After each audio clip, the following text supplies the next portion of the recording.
discussed last time. A little bit interesting when they were on red side.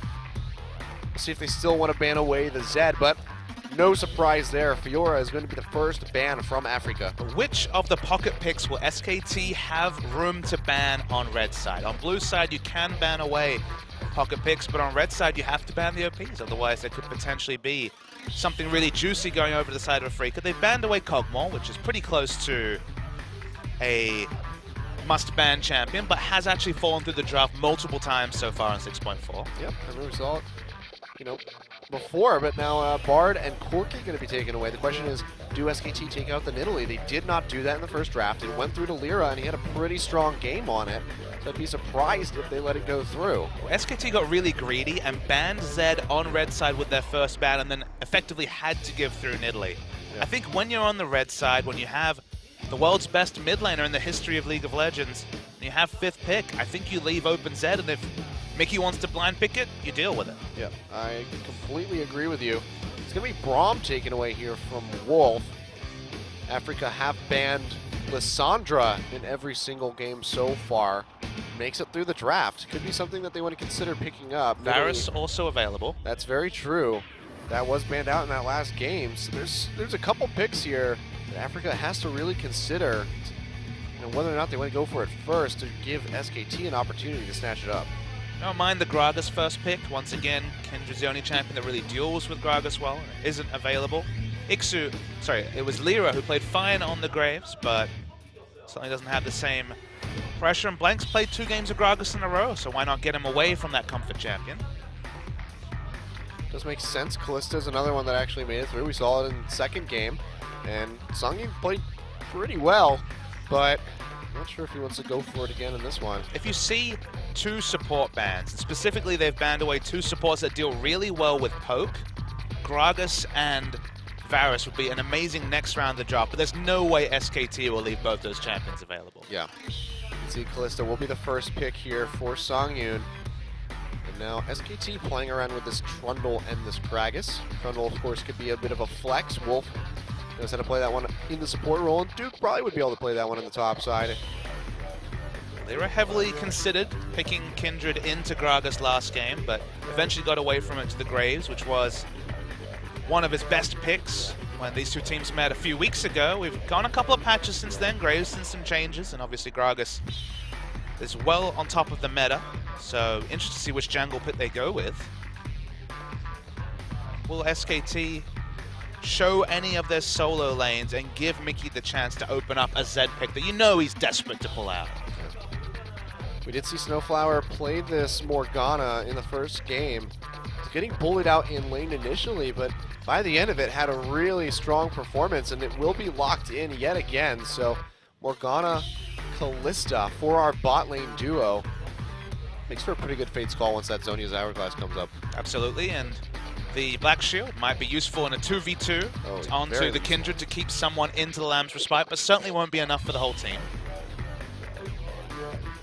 Expecting SKT to keep picking power, but Faker's mid lane champion is the one that's going to be the most exciting to track. We haven't seen a top laner locked away, and finally Duke's actually going to steal away Poppy with Fiora on the ban list. We do have Nautilus available if Afreeca want to pick that one up. We saw Duke play it in game 1. Outside chance that we see the Poppy flex to support in that particular situation. Quite possibly. But Trundle, of course, will still be a teamfight answer to the Nautilus, so maybe not necessary. Ixu playing Gangplank. He's done it once before this season. It is 6.4 Gangplank, it's in those nerfs. Hasn't been enough to take him out of the meta. This just makes too much sense, though, with the Nautilus available. So what's the mid laner with it, though, is my question. They're low on magic damage with double AD carry already.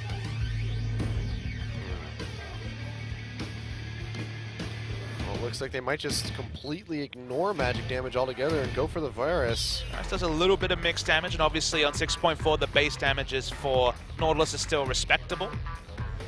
But magic damage is what they're looking for. Wow, okay. They really pivot a long way from what they were considering. I don't know how I like this. There's not much of a tanky frontline whatsoever from Afreeca. Nope, no beef whatsoever. That is absolutely terrifying. Had Poppy as the sole frontman for their poke comp in game 1. Still elements of a poke comp in game 2, but feels like this comp doesn't really do anything well. They have the Gangplank, maybe he can split push, but it is a matchup that Gangplank seems to do pretty well against Poppy early, especially. I feel like that'll be just fine, but the 4-man group that's left in the 4-1 scenario is just so weak. Gragas gets the 1 barrel, Trundle gets the pillar, the engage starts, and Afreeca will just be cut down where they stand. So very, very squishy comp, and Lulu makes a lot of sense. Just close that distance onto the Lux and then take her out. No, you want to kill one of my teammates? No, you're not allowed. Also, now you're a squirrel. Well, that was actually relevant in the last fight. Very relevant. Usually it's just Whimsy on a carry, but Polymorph for the CC actually was a factor, and it is going to be 3 games in a row for the Lulu, and there's poke comps and there's this comp, which is 4 poke champions and a late game carry, I guess? I don't know, Afreeca. I feel you've gone too far in the madness with this particular draft. Yeah, I do not, for what my opinion is worth, I do not like this draft whatsoever from Afreeca. I feel like you need to win so early on. But just run down the lineup. Like, even try to work. Gangplank, decent team fighter, decent in the matchup, actually pretty good in the matchup against Poppy. Kindred's great at kiting back. Lux is great at kiting back. Lux has great siege, but Kallista's not really a siege champion. You throw Morgana and she's going to instantly die. It's difficult to see how 4-1 works, how 5-man grouping works, and SKT, now with the Lulu and the teleport flanks, the double teleport advantage as well. I really worry for Afreeca because if they lose one fight, I feel they're going to lose every fight after that. Oh, absolutely. And if we have an early game like we did in that last one, I don't know if Afreeca is going to be able to turn that first blood around. Well, they don't have the luxury of letting Gangplank out to dry. This guy has the most expensive item build in the game, so they have to make sure they don't have another scenario where Ixu's just a watcher and Duke gets solo farm. All right, well, questionable draft here for Afreeca going up against SKT. Now 1-1, final game coming up as we get onto the Rift.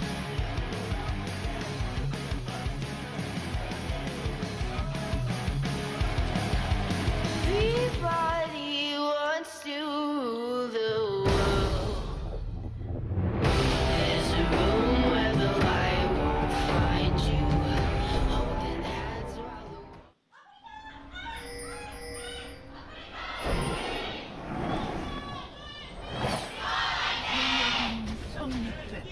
The game continues indeed. Afreeca Freecs and SKT onto the Rift with our fancy camera work coming out here right out the gates. SKT T1 fans finding a lot more voice after winning that game too. Yeah, pretty disheartened after that first one. Now willing to speak up and say, you know what, I am an SKT fan. They're sitting on the SKT side of the booth, and in general, this studio is full tonight. It's Friday night here in Korea, in Yongsan. No surprise with the world champions playing. There's plenty of interest in this series, and we're going to a 3rd game, which already is giving us so much joy. Yep. You can see, though, no one really making any kind of ballsy play like we saw earlier on, which cost SKT that first blood. So just going to be typical spread across the map. Looks like we are going to get standard lanes unless they decide to do a really late roam up, but should have Bang Wolf versus Songyun and Snowflower in that bot side. Minions spawning already. That's definitely going to look like standard lanes as far as we can see, but starting at a camp makes sense. In this world where you can't get deep vision down, you're still an element of surprise about where the lanes end up, so it's when the duo lane meets that we'll finally see the top laners enter top. Yep. So it's just going to be the Gromp start here for Lyra and the Krugs respectively for Blank. So they're going to have a mirrored start as they come from that top side of the map down into the bottom side of the jungle. That's why you don't even have to wait to see that. Because no one's there to pick up the minion wave, you know that lane swap hasn't been initiated, so you can enter top. Full knowledge is, wow, Bang & Wolf, already level 2. Oh yeah, taking a lot of damage here. That's already the flash away from Songyun. Really good stuff. Exhaust used by Wolf, but not nearly as valuable as Songyun's summoner spell. Good stuff by SKT, trying to make those aggressive plays and get that early lead. Songyun just now hitting level 2. Lucian better at pushing the wave. If he reaches it first, could just Q. Passive takes it down. Snowflower's low. Yeah, Wolf is going really aggressive here. Might actually be able to get a kill on the Snowflower. No Ignite, really. The binding does come through, however. If he had Ignite, that almost certainly would have been a dead Morgana. if he had Ignite, Sungin probably wouldn't have had to flash at level 1, because it was the aggressive exhaust coming down, but That Snowflower is now true. has to use all his potions. So significant sustain advantage for SKT.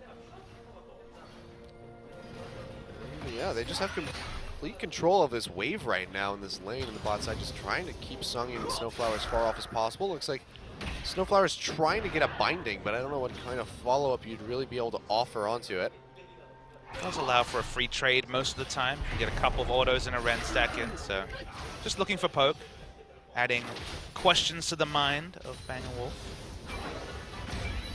Lulu Luxmid, pick that hasn't seen that much success in champions. It was good at the start of the season. Fly especially was looking great on the champion, but since then we've seen champions like Gragas and other CC top laners walk in, ult the Lux, push her out from the back line, and she dies instantly. That's always the reality of the champion. Yep. You can see Lyra taking away that Scuttle Crab just before Blank can arrive. So they're basically going to spot each other out. So both junglers keeping track of each other. So far, Ixu, as expected, is having an easier time in this lane, able to poke out that melee Poppy, using the parlay, using that true damage that he gets off of those auto attacks, as well as the barrels. So we'll see if Blank can turn that lane around here for Duke. The thing about the Poppy gangplank lane is you do lose out on a lot of trades, just with the range advantage you have, both with the barrels and the parlay, but it's such a great lane to gank for. Poppy's one of the joys to gank for, has 2 different ways to CC, has an uncleansable CC that the oranges won't be effective against, and once Blank hits 6, it's going to just bounce him away. There'll be enough space in the lane, and from there you'll be able to pick up the kill. So a lot of kill pressure for SKT in top. Yep. So far, Snowflower and Sungin just trying to get to this wave, but Wolf hovering around in this brush. Wolf's playing so smart. So what he's doing is he's standing on the corner of the wave, just because with the Q he's able to instant kill a ward. So if he just stands and ensures that he gets that first hit onto a ward, he'll be able to clear it instantly and just build up the pressure advantage they already have in bot. Yeah. See though, as these waves continue to crash, Songyun can pretty easily pick up the CS, as he does have those Rens to last hit these minions pretty effectively. Still down by about, let's see, it's going to be about 8 CS at the end of this. It's reality of the ping of level 2. It does turn laning phases. Laning phases can be won and lost, how you play around the level 2 power spike. Yeah, it's about the same lead for Faker right now, but he is recalling. It looks like Mickey might have gotten back in time to, yeah, he's going to get the majority of that CS. So 4 now separating them, so not nearly as bad. Ixu going to catch this wave and extend his lead against Duke, as it looks like he's going to go ahead and make his first recall. Not massive, of course. He will have control of the minion wave, though, so that's something. Yeah. Ixu is going to be getting very slightly increased passive lead, though, because of that parlay. Significantly nerfed on 6.4, however, as we've touched on in the past. But we can see that his teleport there for Duke. Faker still has his, so 1-1 on teleports. So if a fight breaks out around that bottom side of the map, SKT and Afreeca Freecs can both pretty equally respond. Blank, really aggressive path. It hasn't been spotted. Yeah, get some wards over the wall. Looks like he's going to be able to steal away this Gromp. Meanwhile, Lyra takes the Raptors, so just collecting those marks as much as he possibly can. Yeah, Ixu quite low. It's stunned into the wall. Cannon Barrage going to be clearing out the wave. Duke taking this one up. Flash body slam by Blank, and that's going to be first blood. Not much more you can say about that one. Lyra coming around the sidelines is level 6, jumps on the Duke, and there's the laser from downtown. Mickey finds the kill. Lyra flashing over the barrel, should be able to finish off Blank, and he does. And just like that, Afreeca pick up 2 kills of their own. Yeah, I thought Lyra was completely out of position, but collapsed at the right time, and Mickey throwing the Hail Mary with the ult really made the difference. Yeah, really good stuff by Mickey, roaming up just far enough that he can get that final spark to hit. Finds himself that kill, and that's going to be pretty good for him to duel against Faker in this mid lane as he backs and gets more items. We can see he's got the Chalice actually coming through. And if I am not mistaken, we're seeing a very cheeky overstay in top by Ixu. He hasn't been spotted. He's been in that brush ever since, and now he's going to look for another wraparound gank. Level 6 now is Ixu. Yeah, we can see this replay here. Ixu going down, just sticking around a little too much. Maybe the Cannon Barrage on top of the tower might have been able to slow him up, but the Flash Body Slam by Blank, really solidifying that one. He just wasn't expecting Yeah. a tower dive. He was just looking to clear the wave and go back, but this was just a nice collapse. Good roam up by Mickey. Don't usually talk about Lux roams, but if you can just throw your ult, if it's after a turret dive and relevant, you pick up the kill. We're waiting to see if Lyra and He's already used the dash. Ixu gonna try to lay down as much damage as possible, but just like that, Lyra gets booted out of the fight over the wall. Nice ultimate by Duke, and he's gonna be able to hold on to that flash as well. Yeah, that was really nice from Duke. Keep his verdict tonight. Been very good from both players, actually. Yep. So good stuff. Gold completely even right now. We can see Wolf playing really deep into the enemy jungle, however, getting as much vision as possible. I think he's just going to throw out that ultimate to try and get the clear. Oh, but look boy. at Here we this. go. Yeah, this is going to be the dive. No level 6 here for Songyun, so cannot use the Fade's call. Question is, who's going to initiate this dive? Looks like it's going to be Wolf. Taking a bit of damage. Bang on the other side. This is the explosive cask. Songyun goes down. They do get a kill for their troubles. Oh, boy. And Blank quite low. They cancel the teleport, however. Can't tell if Ixu canceled that or if Duke interrupted it. Now, with the turret shots, I have to think that Duke was the one that got the heroic charge to counter, so nice play from Duke. We'll probably get a replay to confirm that. I think, yeah, it looks like it was interrupted. So good on Duke. And a decent dive in the bot side. Wolf does fall, however, so not completely clean. Little iffy on the start to get in there, but once Wolf sacked himself, they were able to pick up those 2 kills. But the timing was definitely great from SKT. They saw Mickey use both E and R to clear out a wave and instantly fake a teleported bot, knowing that even damage would not be able to be provided from Mickey. Doesn't have a teleport of himself, so there's no way for him to respond to what happened in bot lane. He pick up the 2 for 1, but as you mentioned, could have been cleaner. Yeah. But even so, 500 gold lead here for SK Telecom. Dragon not become a point of contention yet. We saw it about 9 minutes, 10 minutes in that second game. But no one really going for that one quite just yet. Mickey yet again just using the final spark, trying to clear out this wave as quickly as possible. Spooky Ghost comes through. Faker it's going to be able to layer out a lot of damage and send Mickey packing back towards the base. But I think he's going to be all right with that. Cleared out that wave. Says, you know what? I have enough gold in my pocket. I'm going to go back and buy anyway. Songyun and Snowflower so far behind CS. Bang is almost doubling them. We saw the early trade. The level 2 is what started this, but since then, teleport mid from Faker. In general, lane pressure. We saw Wolf camping the brush and showing they couldn't even put vision into the closest brush and forced into a cull purchase when this far behind. Troubling times for Afreeca. Yeah, not a good look here for Songyun on the Callisto, who had a much better game in that last one. You can see SKT though do start up this Dragon here in 10.5 minutes. We'll be able to take this. Lyra is nearby, throws that ward over the wall. Does he want to go for this? Just in, he actually seals it with the auto attack. Can he get out alive? Flash not yet available, throws down the Lambs Respite. Wolf coming around the sidelines. He's going to go down, but a nice steal coming out from Lyra. Kill for a Dragon. Hard to say whether it's worth it, especially for first Dragon. Yeah, this early on in the game. I mean, the stats not going to do a whole lot, but if they can pick up the second Dragon and keep that ball rolling, it will have been worth it, but we won't know for quite some time. I mean, the lane pressure was not there. There was no world where Afreeca pick up the Dragon unless he went for that steal, so see what they make of it. Yep. Kept his flash as well. Could have flashed over, but almost certainly would have died anyway, so. It just came up as he dropped the Lamb's Respite, Okay. and by that point, he was really not in a position to use that. But like you said, Wolf was on the backside of that pit, so more than likely would have gone down had he flashed. But they had the vision control back there. They knew where Wolf was, so I think he was just saying, you know what, I'm going to hold on to it. Such a pleasure to watch Faker play Lulu in the laning phase especially. Every time, now that it's obvious that Mickey's throwing out his E and R off cooldown to clear waves, he just whimsies ahead, navigates around it, and still gets a really nice trade of damage as the cast animation is coming through from the final spark. So poking out Mickey is always more and more relevant when Mickey doesn't have teleport. Yep. You can see now with Mickey backed, should be able to get this cannon creep and the rest of this wave in time, but a good amount of damage coming through. Flash body slam onto Lyra, though. No Lamb's Respite is available. Faker coming around the other side. Can he get some backup from Mickey? He's trying to kite to the top side of the map, but Duke would be there as well. Nicely Lyra done. just roaming around. He misses the dash into the Baron pit. He's going to go down. Can Faker get an assist? Looks like he will. It's going to be the Wild Growth coming in just for the hell of it. Can't juke finds that. the kill. Yeah. Poor Lyra just looks like he's choking a little bit there, not able to make it over the wall. Rough stuff here. Cannon Barrage gets used in this top side. Looks like we could have a 3-man dive onto Ixu. was all on his lonesome. No way to TP out of this. Blank goes in. Nice flash here, though. But he still gets stunned into the wall. And he is going to go down. Duke going to be able to take that kill.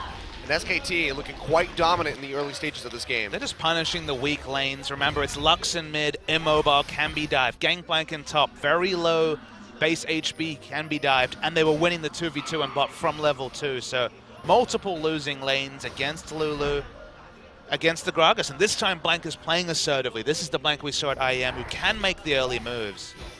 Much, much better stuff from SKT. And there's a reason we didn't like this draft. It's so brittle. You could see Afreeca really wanted to play Varus mid, who can have lane pressure on the Lulu without having to pop ultimate, but then they would have had purely physical damage comp. Were forced into the Lux. They were looking for like, but the downsides of the Lux are definitely on display. Yeah. I just don't know how I feel about this Gangplank so far from Ixu. 022 has participated in 2 of the 3 kills that Afreeca have gotten due to that cannon barrage, but still no tanky frontline for this team. And you just have to wonder, you know, what made them go for the Gangplank when the Nautilus was so readily available? Fair question. The laning phase, I guess. You could say that Gangplank has an advantage in laning phase over Poppy, but even then, he's only ahead by 4 CS and has died twice. Again, we're talking about theory. In practice, it's just a bad draft, True. Kilios. Very true. Snowflower and Songyun both taken quite low. Wolf coming around the sidelines.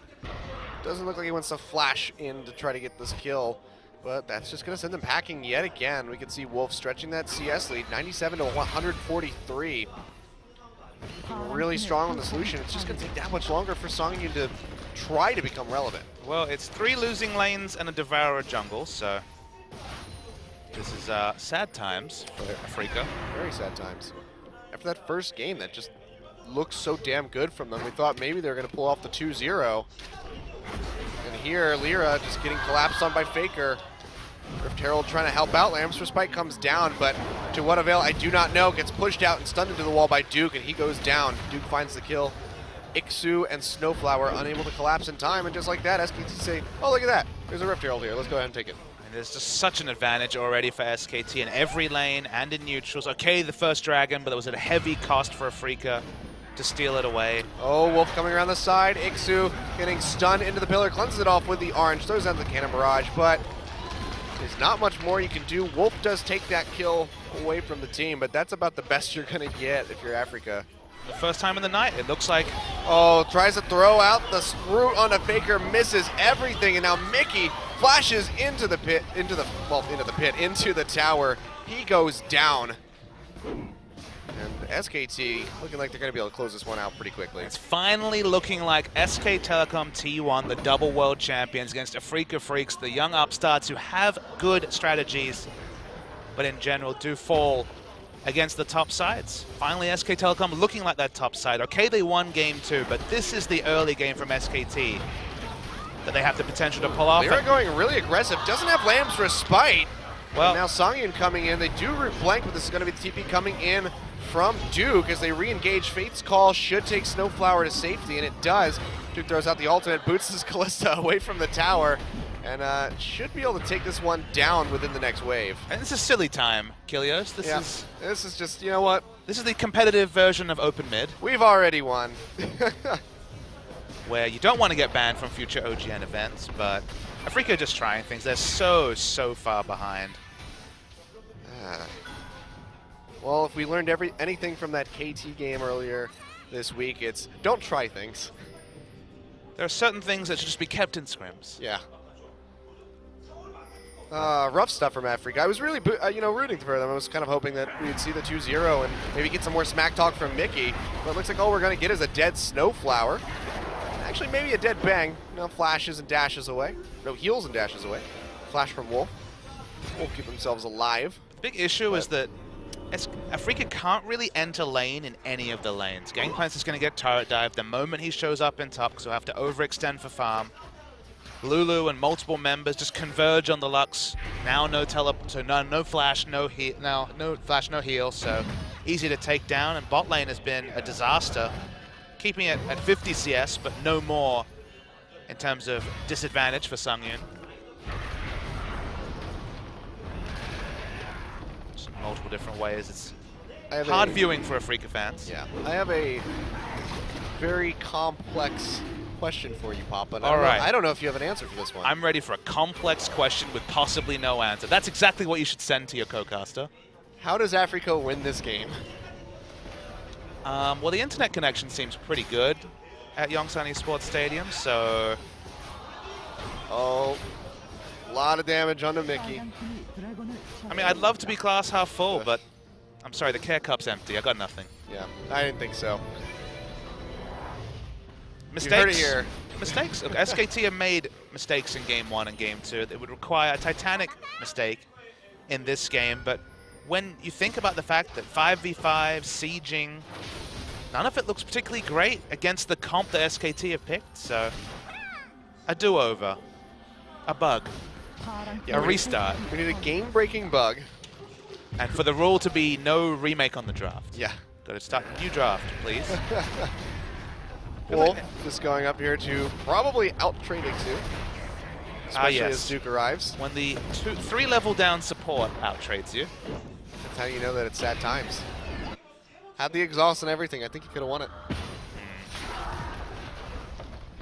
Meanwhile, Songyun just trying to get some damage onto this tower. It's like 55, 60%. Just can't even find it. And of course, that mid tower has gone down. Afreeca not able to find a single turret. Just that dragon, the only objective play they've been able to make. Even that was a steal. Yeah. Was just basically looking for something, knew he would give up his life. Smites have been good from Lyra, Yeah. but definitely the smallest advantage, the only one in 20 minutes of play. Yep. Rough stuff. And now Afreeca, they can't really get to minion waves. They definitely can't get to buffs. Can't really hope to contest anything, really. SKT just setting up one of the more... Oh, I'm going to hold that thought as Ixu just getting dove on, flashes away, throws down the barrel. Can he get the pop? Does not even matter. Duke finds the kill. Be an assist going over to Faker here. Final Spark comes out, doesn't clear out the wave. This tower's going to take a hell of a lot of damage. SKT going to back off, just furthering their lead. And as I was saying, SKT giving us one of the most anticlimactic Game 3s that I think we have seen in the last 2 weeks. Snowflower, nowhere to go, no flash. Face Call does Dragon about the safety. Gotta say, SKT, very consistent in giving underwhelming Game 3s. We remember to Rocks Tigers versus SK Telecom. Oh, yeah. Where they decide to yank out the World Championship lineup, throw Put in in Blank and Scout. Blank and Scout, which was definitely a slightly different thing, especially on the Blank front back then. Yeah. Oh, that's going to be the flash body slam. Blank just kind of locking everybody into that wall. You get a lot of damage, however. Final Spark comes through, doesn't juke it out. He goes down. That's a kill for Ixu. But it's only going to do so much here for Afreeca Freecs. 32.1 thousand to 40.8 thousand. Definitely a one step forward, one step back series for Blank. It's very Yeah, good. just a little bit. His pathing's been good. His turret dive timing was great. Smite's not so much. No. Mechanics have Overextension, been... not so much. I mean, it's 3 games of Gragas, and his ults have definitely been up and down as well. Look, he needs to play himself into form. It's a long season. There's still multiple weeks left, but inauspicious debut. Re-debut, I guess, after IM. Yeah. Just going to have to step it up quickly, you know, not too much time remaining here. Well, there's no guarantee this is the SK Telecom lineup that makes it to playoffs. Again, They could no put guarantee Bengi they in. even make it to playoffs, but they still have Bengi available on the roster. Who knows what he's practicing? Maybe Bengi comes out and is an Italy god. Stranger things have happened. That's true. Like this draft. Well, I mean, we've seen stranger drafts as well. that's true. There was a Pantheon blind pick last week, Yeah. Kilios. Oh, Coco. But it worked in solo queue. I forgot that Champions is the equivalent, the professional equivalent. of I don't know, solo that queue. game looked a lot like solo queue. It really did. The man drop deaths, the 0-6-0 Pantheon mid. Don't die on me, Achilles, coughing in the corner. I'm sorry, this game is just making me sick. Calm down.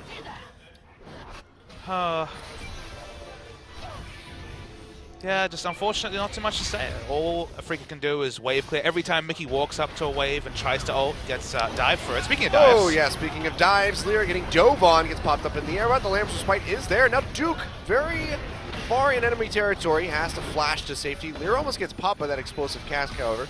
This turns down to about half HP. SKT trying to siege up as best as they can, but there's also a wave crashing in the top side and the bot side, so it looks like Faker is going to rotate over here and start to split push onto this bottom tier 2. And Faker has so much ability power. He can definitely turret dive people. Yeah, plus that Lich Bane to just chunk out this tower as well. Lich Bane and Anilus Large on top of it at 22 minutes into the game. Yeah. Just positively filthy, and we are approaching a 10,000 gold lead in favor of SKT. 7 kills up as well. 5 towers. This is just a near shutout here against Afreeca.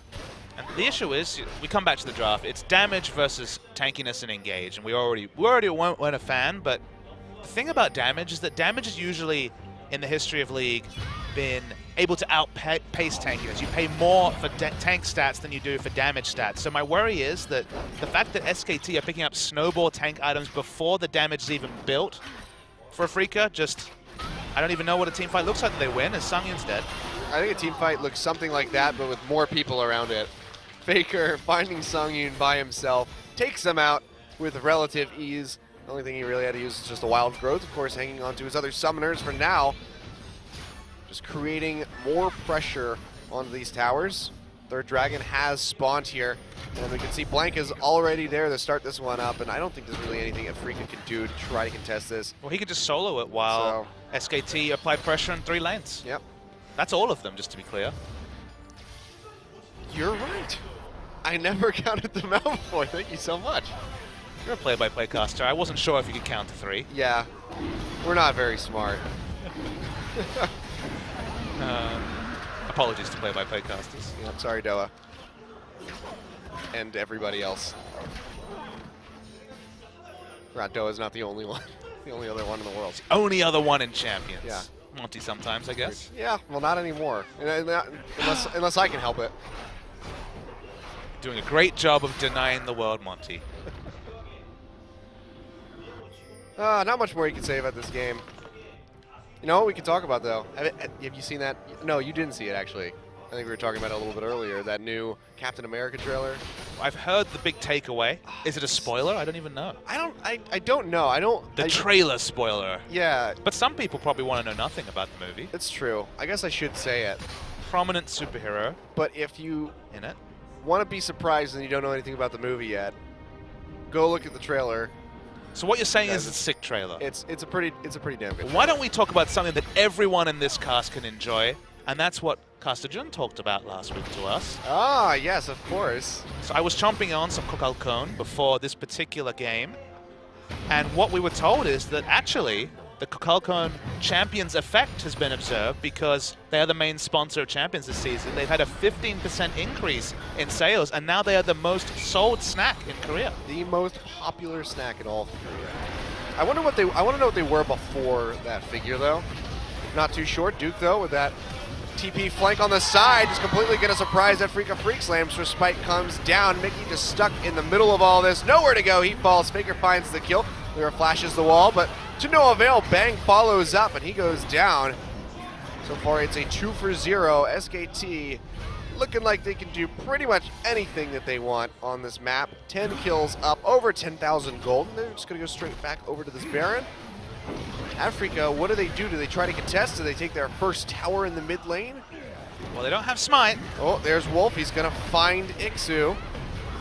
There is no Smite. The trophy comes down this time. Ixu has to flash the wall. Now it's just Snowflower and Songyun all on their lonesome. We can see these auto attacks barely doing anything. Ixu going to throw out the barrels. Does chunk, almost kills Bang, but to no avail. Faker finds Songyun, takes him down. Snowflower's going to fall as well as he gets stunned into the wall. Double kill for Faker. They stop the Baron, but they don't stop the bleeding. And that was definitely in a different game, a sick quadra kill for Kalista, but when everyone has 4,000 health and 3 armor items, apparently it doesn't happen. Nothing else to say Just there. the play of the Rune King and the Hurricane, not going to do enough for you on that Kalista. So just rough stuff. We'll take another look at this Slaughter. It's a really nice teleport flank from Duke. Oh yeah, well-placed ward. Comes in, puts up the W, no one's getting out. They're going to pick up at least 1 kill here onto Mickey, who is a Lux, so of course will die. Yep. They continue with the turret dive, and the thing is that SKT don't need to be clean when they're this far ahead. They just basically throw the knives at the wall, and eventually they'll pick up the kills. Oh, looks like we got Mickey getting 1v1 by Faker. Trading back and forth, Wild Growth, and the auto attack's gonna finish it off. And that's 7-0-7 here from Faker. Trying to net themselves that MVP so he can have a little bit of a rebuttal. Are you ready for an MVP rebuttal interview? I can't wait. Oh, we got okay. Fast forwarding through some non-action, I guess. Trophy comes down to cut off Lyra and the rest of the team as they try to collapse onto this Baron, which is going to fall here. Blank does confirm that one with a smite. Afreeca, no one really nearby to try to take that one. Faker comes in with the TP, cancels it actually. Duke goes in, gets a big pop-up on the Ixu. Down below half HP though. Does have to retreat. Bang as well, taking a hell of a lot of damage on the backside of this fight. But the members of Afreeca are also quite low. Mickey coming up, will have that final spark available, but look at that damage from Faker. Just works right through Ixu. And just like that, SKT are looking to end this game before the 35-minute mark, maybe even the 30-minute mark if they can continue on with this push. Nice dash away by Bang, fades that Lux ultimate, double binding comes across, but there's just no follow-up damage here for Afreeca Freecs, and the base is just crumbling around them. With so many squishes on the side, Faker's an assassin on this, Lulu. Yes, he is, landing those glitter lances, takes out Snowflower. Lyra with the lamps for spike gets down, gets that heal. Just jump away. Blank taking a lot of stacks there from Songin. We can see he doesn't even get through that shield that Faker threw on him. Just like that, inhibitor gone and Baron taken by SKT. Faker, Death Cap, Lich Bane, Void Staff, Frost Queen's Claim. He goes back and buys a Rod of Ages at 29 minutes, because why not? Time to start stacking, I guess. Yeah, I mean, God, I hope that doesn't mean this game is going to go on for 10 more minutes, but you never know, I suppose. Faker just saying, it's not a Mana Magi's, it's a Mana Rod of Ages. So you know what happens? So the funny thing is, back in the day, you'd see people build a Magi just because they're winning and they think the game's over. And they'd be like, oh, I had 1,400 gold. So maybe Faker was like, oh, I have 3,000 odd gold. Guess I'll build a Rod of Ages. I'm already unkillable. Let me What's the most, double down on that. What's the funnest item I can build with my gold? I would have liked a, I don't know. A Stinger? Yeah. Nashor's Tooth? Yeah, give me a Nashor's Tooth. Whalers built that unironically for LGD. They lost. LGD lost? Yep. Wow, that's surprising. Things that we thought would not be said unironically a year ago. Sorry, Marin. Well, his old teammates are going to win a series. It does look that way. And we can see just juking around this tower. Faker doesn't give a good golly damn. Throws a shield on himself. Mickey gets popped out and gets blown up. Bang, finding the kill. Blank taking a bit of damage here. Wolf as well. They're going to have to back off of this a little ways as Lyra is throwing down a decent amount of damage. But, yeah, I think this is while Ixu goes down. This is going to be the game. Duke just taking up both of these towers, just now getting down to half HP. First Nexus tower falls. Faker keeping everybody completely stuck inside the fountain. Wild Growth onto himself. Songyun gonna go down. There's the kill. Let's see if he can follow up with two more. So Spike comes through to keep Snowflower and Lyra alive. Nexus falls, and just like that, SKT with a very crushing game 3. Taking out Afreeca Freecs, so no upset coming out of this one. And SKT are now going to be, you know, pushing up the standings. Pretty strong here. Look, they're making up some of their games. Remember, they've played less games than most of the